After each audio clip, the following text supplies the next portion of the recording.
Hey, happy Friday. Well, today I'm going to get to a project I needed to get to for such a long time.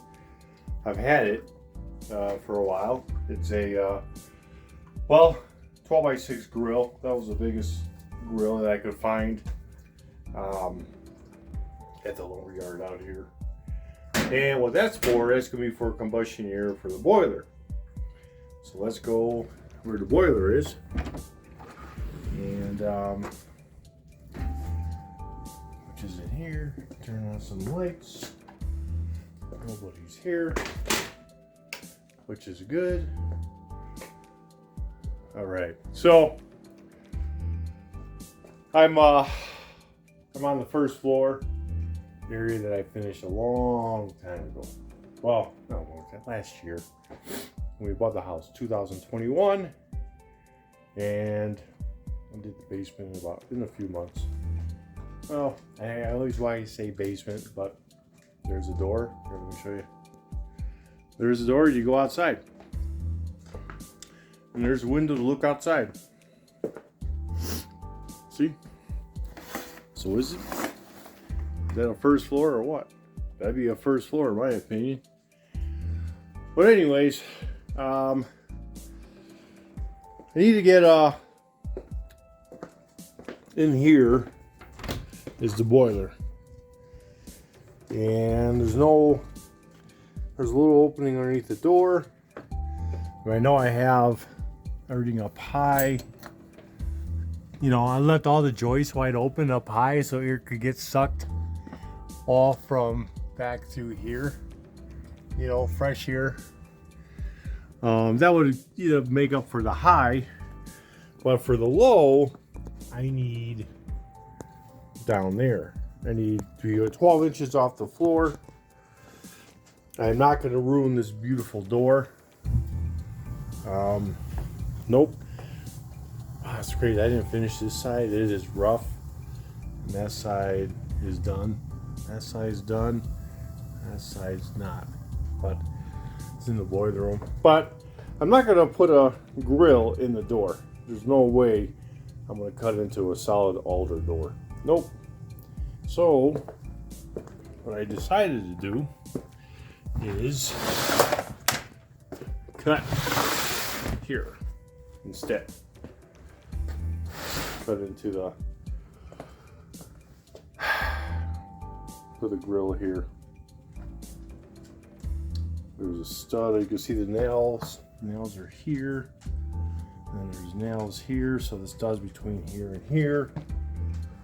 Well, I guess I could go below the outlet. I'd be closer to the floor, which is fine. So I'm going to put it probably down in that area. So I'm going to go get some tools. And let's get this bad boy put in. Instead of procrastinating it for such a long time, let's get this done. Let's make it happen. So this is how to cut your opening in for a combustion air into an existing, it's a tongue and groove wood wall. And yeah, let me get started on this. Well, this is a 12x6 grill. What's up, buddy? And so 12x6 means you cut the whole 12x6. You don't cut it any bigger. Yeah, you don't cut it any smaller. I might cut the width a little bit smaller.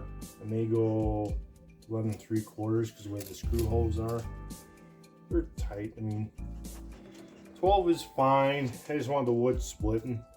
So I'm probably gonna go 11.5 by 6.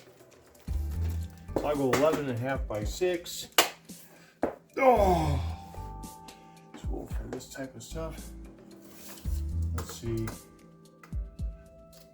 Well, obviously the grill's gonna go like this. So I'm gonna put the grill about at this elevation. And I'm gonna make a mark through the louver because I want to butt up to the cover plate on the up to there. So if I want to just barely make it through, so right there. And then 6. So it's 8 and a strong quarter. 8 and a strong quarter. Obviously I said 11 and a half. So 11 and a half. Takes care of that. And then 6. That's almost the whole board.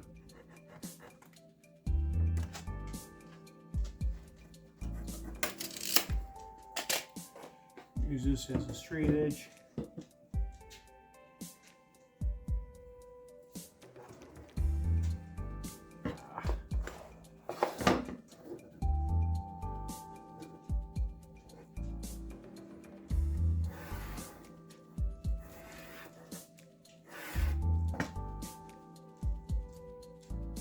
Pencil works, but it doesn't seem to be working great. And I'm going to hold this on the trim. And I'll do my verticals.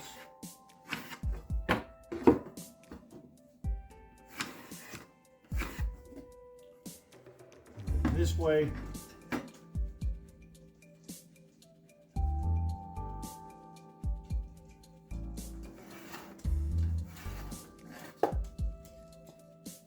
And like I said, the grill's going to go like that. And this will be combustion air on a grill. And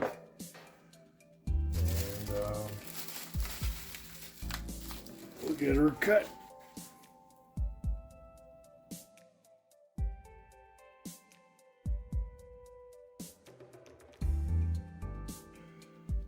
Okay, that's the hole. Now I got this, this is rock wool that I used. So I'm just put the grill up to there and make sure everything's good. Yep, I like it. And all right, I gotta go get I have a knife that'll cut that out. So let me go get that.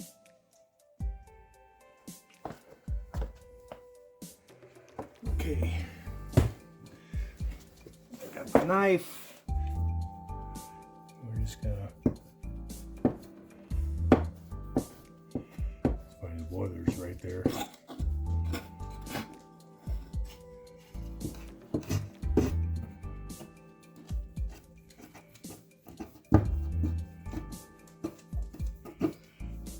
It's a great knife to use.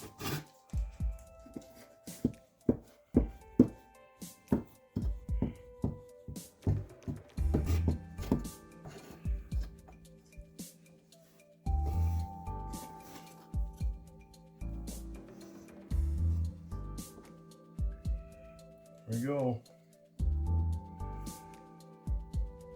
Now, the key to these grills, when you install these return grills, you bend them just a little bit. Just put a little slight kink in them, bend. You ever see grills on the wall where the bottom's hanging out and so forth?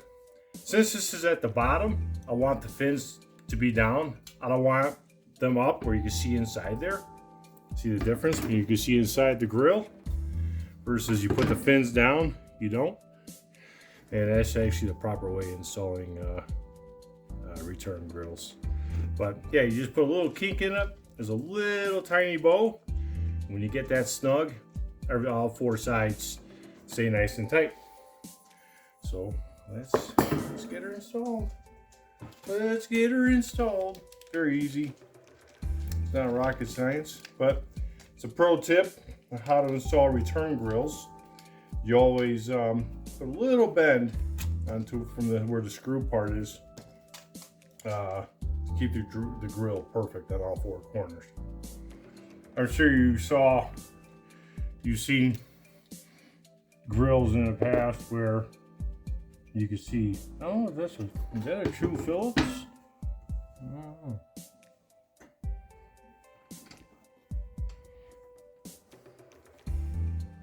Doesn't seem like it, but really wobbly.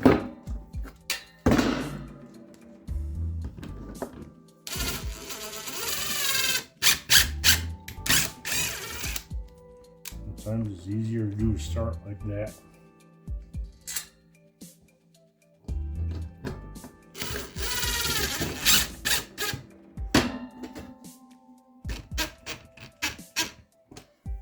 Okay, let's get it straight. I'm just following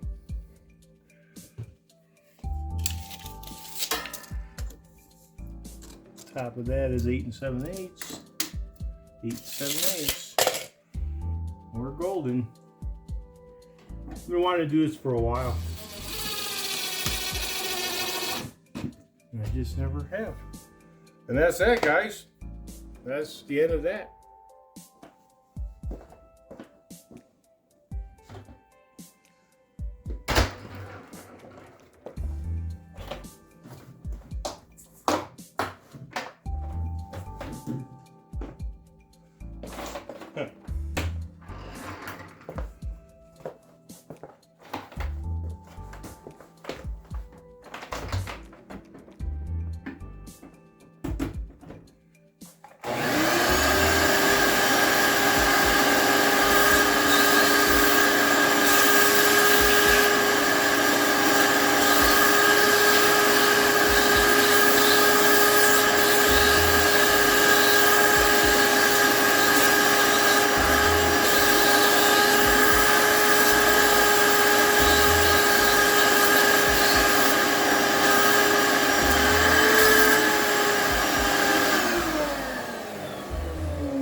Okay,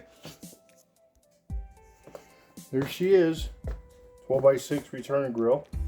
That's going to be used for combustion air. You look inside the boiler room. There's room in there. The point is to get low combustion air for the flame. In the room that won't get as hot either. So that's that. That's that done. One thing off the list that had to get done. That was one of them. And yeah, next is off to the shed. Trying to figure out layout. Yeah. Once we get to the shed, we'll talk about that.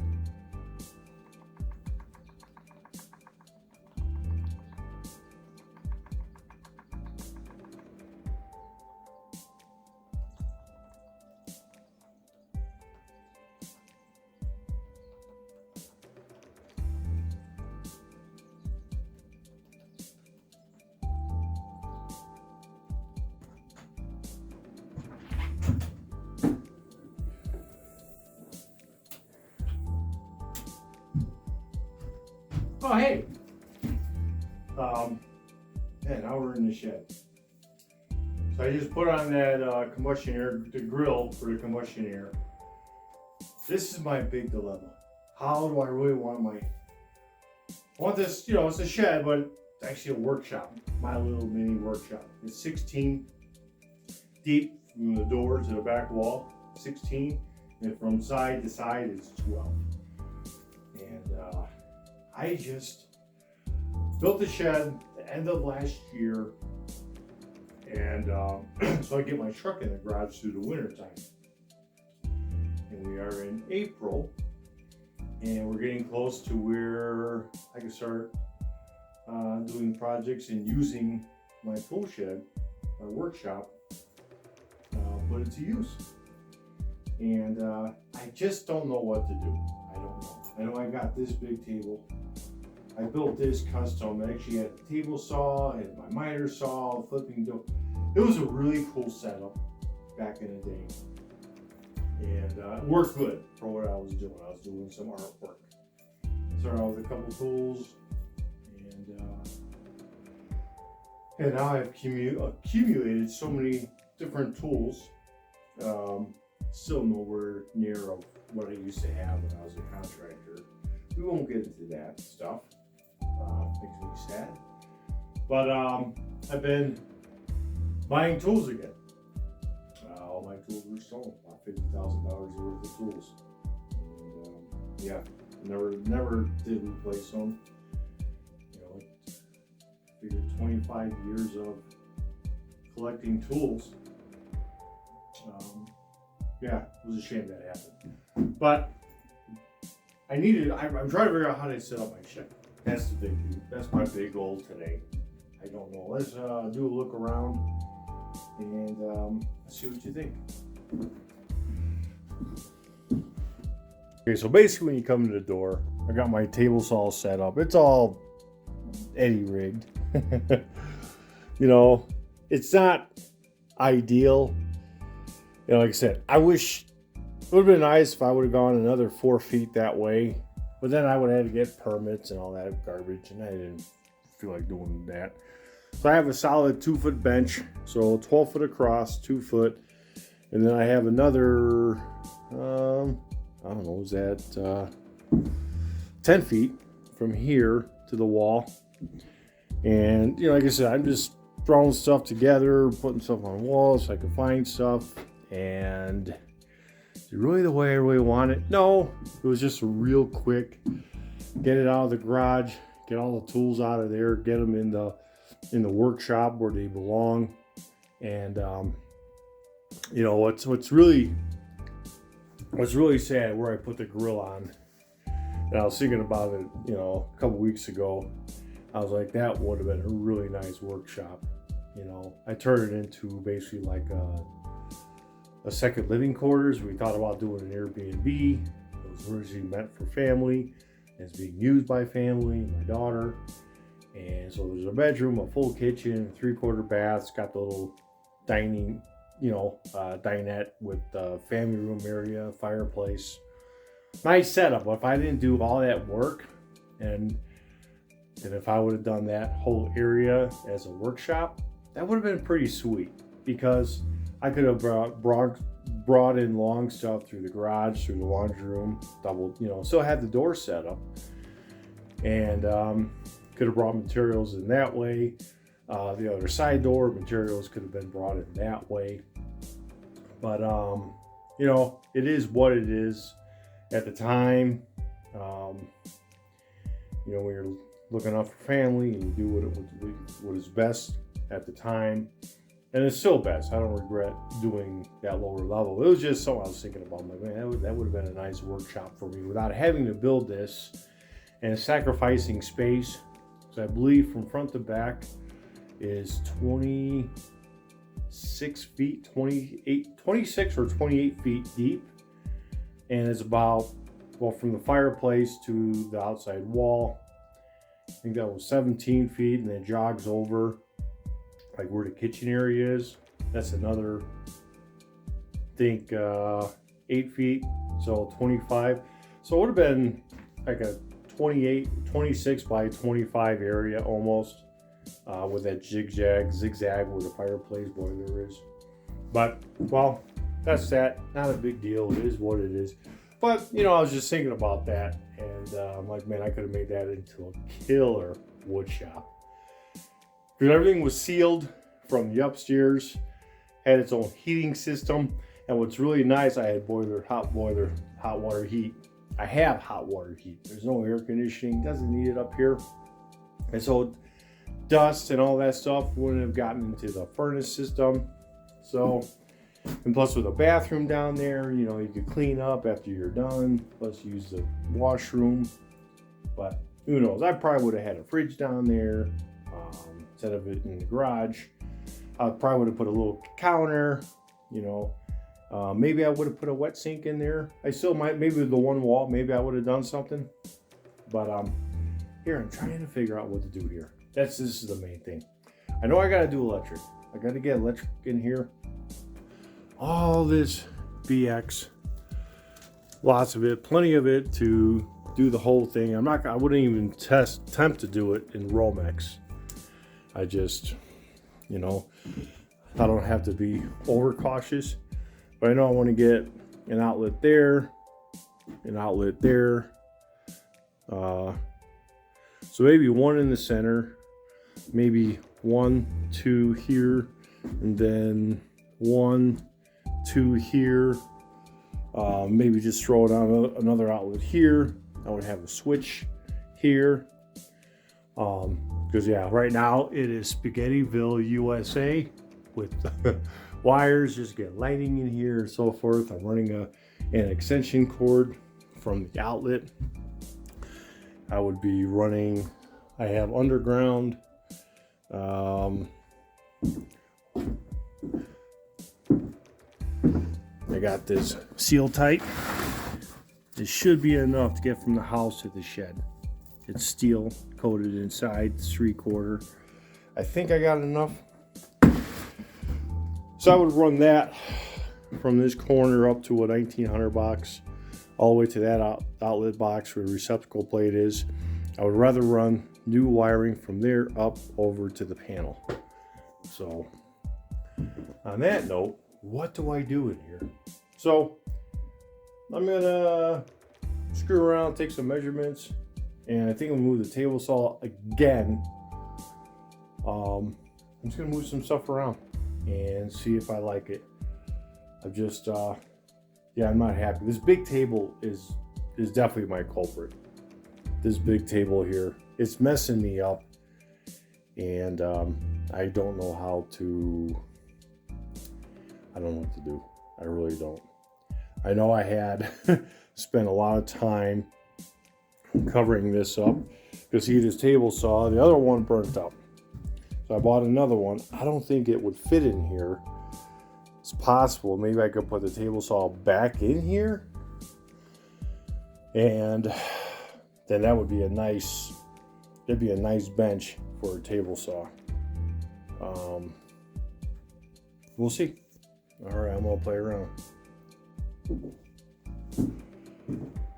Well, I did move a couple things around, but I got to get a sample for this guy at the animal clinic, and I'm going to show him 2 different samples: Early American and Espresso, I believe.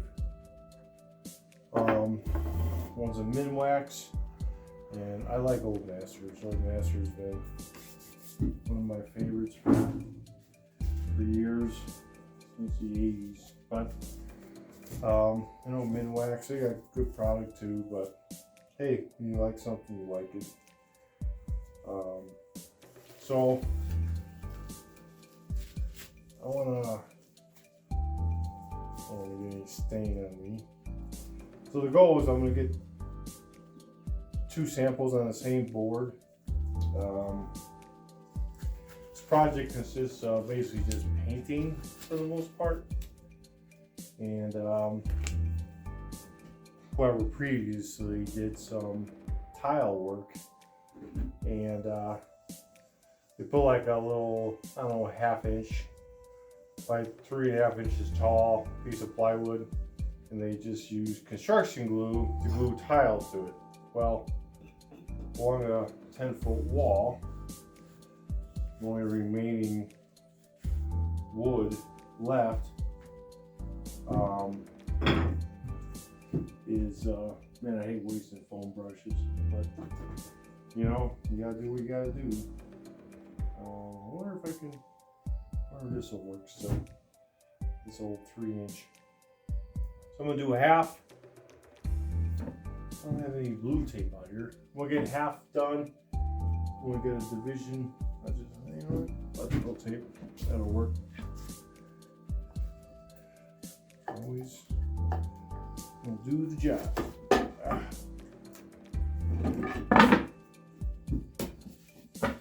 So here we go. Let's just get this stuff on here. It's not really sticking. It's not really working too good, but it's a sample piece.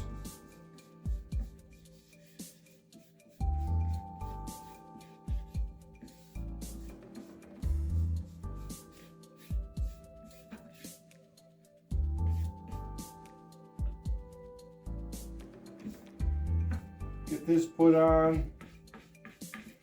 I'll let it dry, and then I'll do 2 coats of clear. And so let this dry overnight.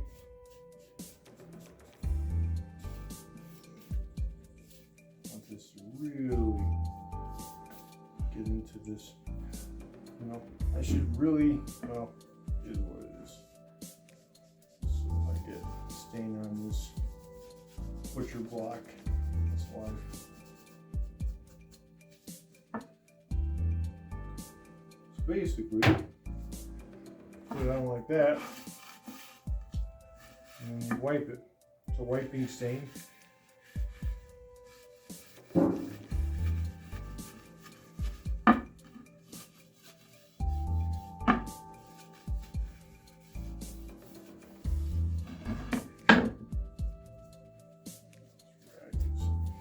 At the end of its hole. That's really American. Well, I buy a new foam brush. This is espresso. This is a stain I'm doing all the doors downstairs on the first floor. Upstairs, I use really American. All the alder doors. Just curious what this does look like. Piece of pine. Just curious. I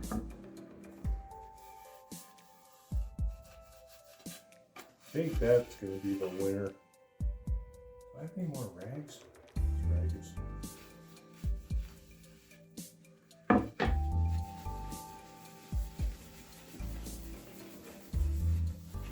This rag's at the end of its toe. It's not bad. I actually really like that better. For the place, for the animal shelter. It'll be interesting what it looks like after.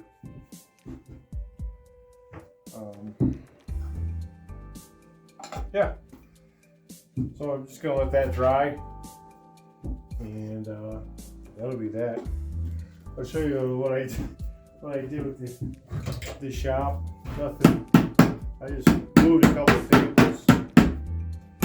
And leave in the comments if you think I should get rid of the big table. I'll do you a walk around and show you what I had just done.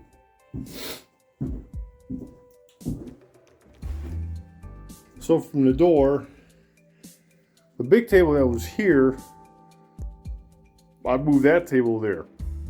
And I put the big table there with the miter saw. The table saw is here. But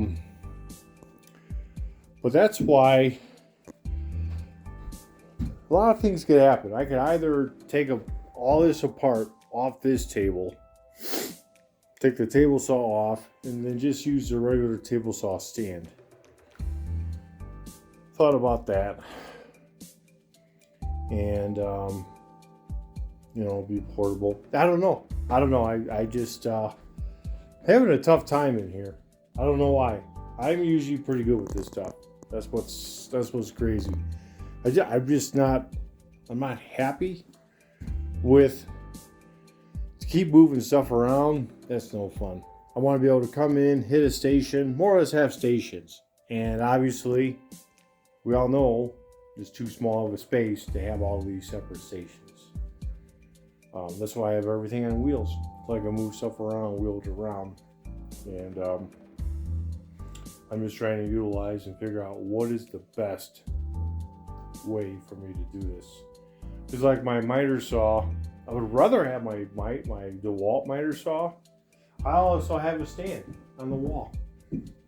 That big stand that the miter saw goes into.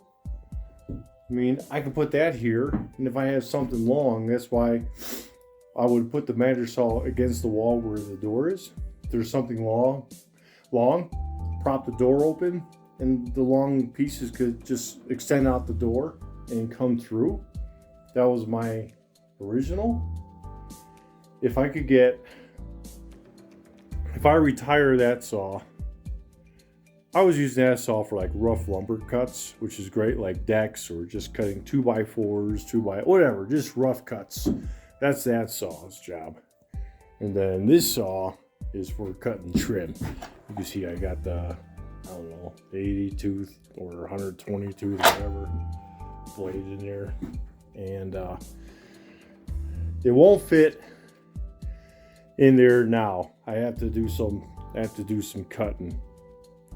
So I gotta measure the width of that to see if this width will fit.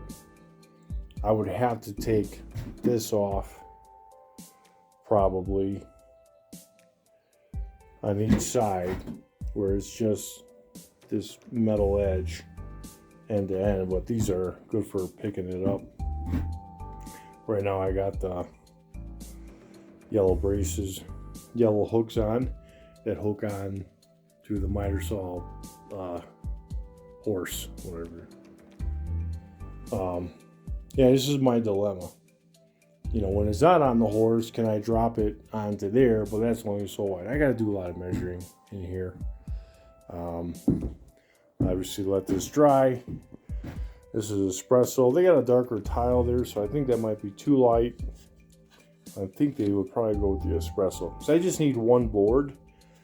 And I hate to waste their money. I have enough stain to stain. I think I only need a 10-footer, 12-footer top, so I could buy a piece of pine. I'm just going to use pine. I'll probably do 3 clear coats on the piece since it's baseboard in the main traffic area on tile. Dogs come in. So, yeah. But, yeah, let me do some measuring. And be cool if I could get that miter saw from there. I know people call that a chop saw. That's not a chop saw. I don't know. I worked in a steel shop. A chop saw, all it does is just cut right down. It'll have a metal carbide blade in it. It's for cutting steel. Anything of steel. You know, whether it's all thread, unit strut, tube steel, angle iron, that's a chop saw. That's not a chop saw. That's a miter saw. That's a trim saw. There's a big difference. It's not, you know, like, well, chops. I guess every area has different. I do watch different YouTube channels, and they do. Yeah, mention that. One thing y'all can tell me. Professional carpenters, I've framed enough homes in my time. What's your height RO on a 6/8 door? Let me know. I know what I do. What do you do? And yeah, because I stopped helping out the habitat because I'm just not happy with craftsmanship. There is no craftsmanship, unfortunately. I don't want to. Plus, it's too hard on my back. I figured that out real quick. I was stuck in bed on the couch for about 3 days after like doing a 4-hour shift. So yeah, I do have serious back issues, chronic back pain. But I'm gonna play around. Maybe I'll stay in here and play around a little bit. But and I'll show you if I make any progress. All right. I ended up putting the wall miter saw on that big table. It makes sense because it's got such a huge base footprint, especially from the front to the back. Then the Ryobi, you know, it's a cheap miter saw. Like I said, I use that for cutting wood, like rough cuts. And that will probably just sit underneath the shelf. And I'm still trying to figure out what to do with this table saw setup. Here's my thoughts. My thoughts are, eventually I plan on getting more room in the garage. I was going to put this table in itself back in the garage once I get the room for it. Then what I can do, I mean, even though I got this all leveled out perfect for ripping stuff, especially to catch through the other end. Maybe I'll leave it, but it'll gain room where I could park this over here, and then I only need it when I only use it when I need it. This way here, I guess I'll bring in some long stock and cut up here. Worst case scenario, stand a 2x4 up on the end here. I'd have to measure to see how high this is. So wherever this height is, I want to match that down here. Basically what you do is I have a 6 foot level, so I'll put a 6 foot level on this setup on the saw, extend it out, measure underneath, because you want it perfect. So if you're cutting crown molding and you got it stood up, you want it supported to some extent. And this is such a huge base as it is. I mean, just from here to that edge is almost 40 inches. And then vice versa, that's almost 40 inches as well going that way. So those would be the little things I would probably work on to make this miter saw a little bit more practical and easier to use. It's on wheels, so I could actually wheel it that way. Wheel it that way, excuse me. But I got longer stock, because I'm right-handed, and I could cut both hands, but you get the point. So the goal is to get that table in the garage, and if I could get some room in there to get that back in the garage, and really I'm able to utilize the bench, this workbench stuff, for whatever I need to do, and just leave the table saw the way it is. And that would be that. Like I said, I'm limited with space, and I can only do so much. So on that note, that's me trying to figure out a couple things with the shed, making it more useful. I know I got to get electric done in here, and once I start that, I probably have to buy some more boxes and some more fittings for the BX MC cable. Yeah. On that note, thanks for watching, and we'll see you in the next one.